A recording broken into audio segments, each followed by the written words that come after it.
Hello and welcome to Last Driver. This is the first episode of Last Driver, and on this episode we're looking at my current family car, the Honda Prelude.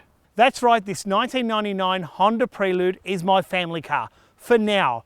I sold all my other cars because I had to fund my massive arcade room. The last car to be sold was a beautiful BMW 535i. We sold that to friends so at least they had a good home. The money we got from the BMW, which wasn't much, will go in to fund new cars and new projects that we plan to buy. I'll talk about that in a minute. For now, let's go for a drive in the Prelude. Okay, so here we are, we're in the 1999 Honda Prelude. Do you say Prelude or Prelude?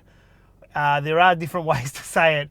I kind of mix and match, but mainly I say Prelude. So we are in the car. Now this is my original car that I bought in 1999. I sold it in 2001 and then I acquired it again in 2015 by chance on a application called Car Sales, and that's where I bought it from. And it's in amazing condition. It's just so clean. The paint can do with some work, and that's what we plan to do. I'm going to respray the car and make it look new again. I'm going to order new parts off Honda, such as window moldings and things like that, but that's for another episode. For now, we'll go for a drive in the car and I'll tell you a little bit about the history of this car. All right, so off we go in this marvelous car, the Honda Prelude, the last shape, the last model of Honda Prelude.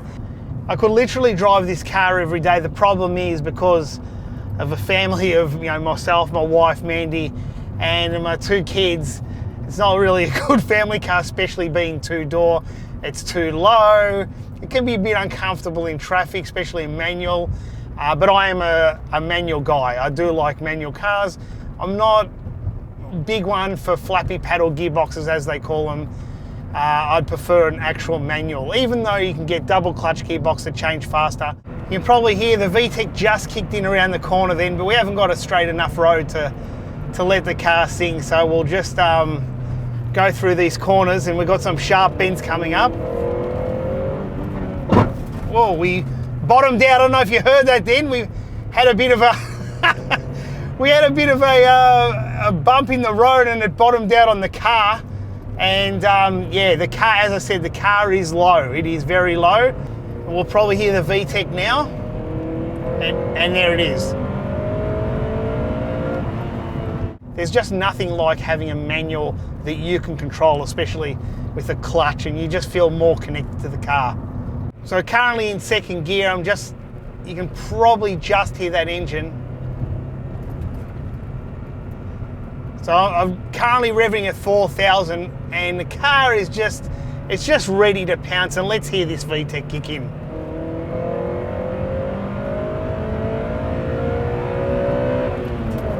Whoa, it is incredible. For a car this age, incredible. It still astounds me at how good this car really is. So we're in a spot here with heaps of windy roads, and it's not the car I want to push too hard, but it is just, and it's still an amazing car to drive for 1999. And the fact that, keep in mind, this is no supercar. It's not a GTR or a Supra or any of those. It's a league under those cars, and it's still an amazing car to drive. So yes, it is my family car, and that will soon change. We are just going to do a U-turn here. We are currently looking at getting another car, a cheap car that's on my list of cars. And yes, I do have a list of cars that I want to buy back that have been in my past, and well, they're amazing. So let's look at that now. Well, I currently own two of the cars on that list. The first one is the Trans Am Pontiac 1983 from Knight Rider, and the actual car I own was used in the show as a stunt car. The second car is the one we just looked at, a 1999 Honda Prelude VTIR in Supermarine Blue Pearl. They're the only two cars I own at the moment. Now, I'm not rich and I don't have a lot of money to play with, but if I could get half the amount of cars on my list, I'd be wrapped. Now for the cars I'm after. The first one is a 1987 to 1990 Mitsubishi Magna Elite. It has to be an Elite with the digital cluster. This was my second car when I was 19, and I'd love to get one back, preferably in midnight blue. The next car is a Mitsubishi Verada, basically a Magna with the lot. This had everything, including a V6 engine. The only stipulation, it has to be black over silver. This is a car that gives me goosebumps every time. The 4th generation Prelude. This would have to be one of the best shapes Honda ever made. I absolutely love this car, especially the digital dashboard. I would like this car in burgundy, also known as Cassis Red. Now for a car I've never owned, the Toyota Celica GT4 ST205. 4-wheel drive turbo, basically a rally car for the road. Okay, let's get into some serious cars. The Nissan Skyline GTR R33. This is a must-have. To be honest, it's the most underrated Japanese car in the world. The colour I'd like is deep marine blue. If I can't find it, I'll just spray the car. If you're going to have a BMW M3, you've got to have an E46. In my opinion, the best M car ever made. I'm not too fussed about the colour, but I'd rather blue or the infamous Phoenix Yellow. Now we move into the R33's younger brother, the R34 GTR. Well, did this stop the world when it came out?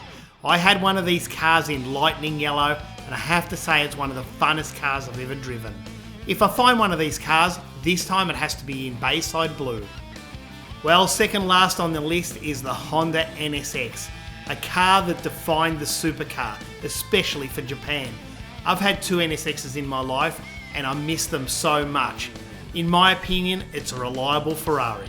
It might be asking a bit much, but I'd love a normal one and a Type R. One in black, one in white. There's probably no chance of owning a Type R, so I might have to make one instead.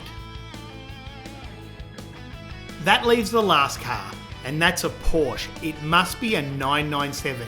In my opinion again, it is the best shape. Reliable, strong, easy to drive, and fun to drive. What a car.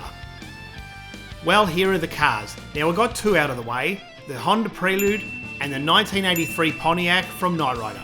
The car I'm thinking of going after next is either the Mitsubishi Magna or the Mitsubishi Verada, for 2 reasons. They are both the cheapest of the bunch. Secondly, they're 4-door, because I really need a family car. I don't know how long it's going to take me to get these cars, but I'd love you to come on the journey with me.